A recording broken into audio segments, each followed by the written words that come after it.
Il ne peut y avoir de secret entre nous. Alors je vous conseille de parler et de répondre à nos questions. À moins que vous ne préféreriez rester vivre ici jusqu'à ce que vous nous parliez. Je, je suis disposée à répondre à vos questions, mais... Enfin, vous comprendrez que j'ai un contrat de confidentialité à respecter et Je me fiche de ce contrat. Vous ne faites plus partie de la fondation, si? Alors vous pouvez parler. Nous assurons votre protection de ce côté. Nous commençons avec une question très simple. Que faisiez-vous comme expérience avec ce SCP le jour de la brèche? Le jour de la brèche, j'étais avec SCP-035.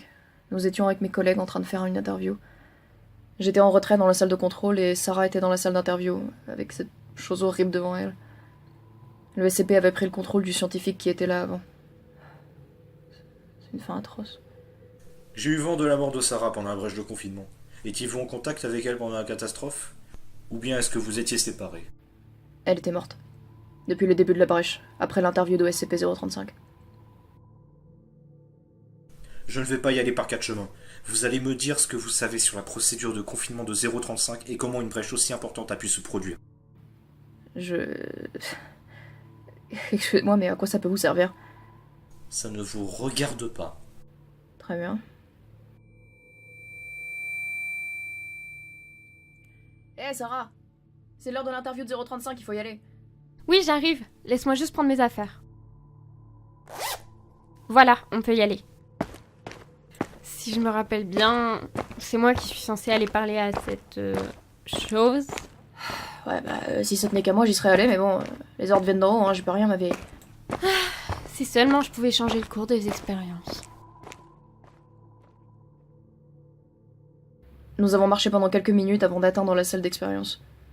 Sarah s'est installée devant la table dans la chambre de confinement de SCP-035. L'entité se trouvait devant elle, assise et pacifique, avec le corps du scientifique présent juste avant, fraîchement possédé. Très bien, SCP-035, vous et moi sommes présents dans cette salle afin de procéder à une interview enregistrée. Je vais vous poser une série de questions auxquelles vous allez devoir répondre le plus honnêtement du monde. Si vous répondez, nous considérerons l'approvisionnement en classe D dans votre cellule de confinement pour un moment. Vraiment? Des gens vivants? Oui. Bien, commençons. Ne faisons pas durer inutilement. Question très simple. D'où venez-vous? Cette interview durait depuis bientôt 2 heures, sans qu'aucune info spéciale ne vienne mettre du piment là-dedans. Je pense qu'il aurait mieux fallu que je me taise. Vraiment? Après tant d'années d'existence, la vie m'ayant joué tant de tours, et tout ce que vous trouvez à dire, c'est que je n'ai pas les outils pour comprendre ma présence ici? Mais mon bon docteur, vous me prenez pour un abruti? Eh bien, je suis désolée de vous avoir énervé ainsi, mais Vous êtes désolé. C'est tout ce que vous trouvez à dire. SCP-035, vous êtes prié de vous calmer. Dans le cas contraire, vos privilèges vous seront retirés. Je me fiche de mes privilèges. Tout ce que je veux, c'est une vie amusante et plaisante. Tout le contraire d'ici. Oh, vous faites quoi les gardes? Allez l'aider!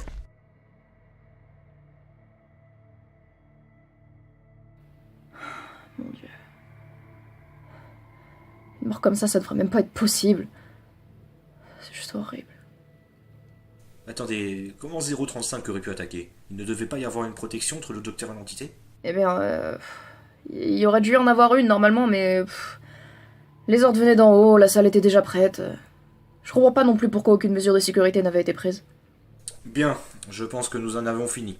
Quand vous sortirez de la salle, appelez Monsieur Igor, je vous prie. Bien. Quand est-ce que je pourrais rentrer chez moi?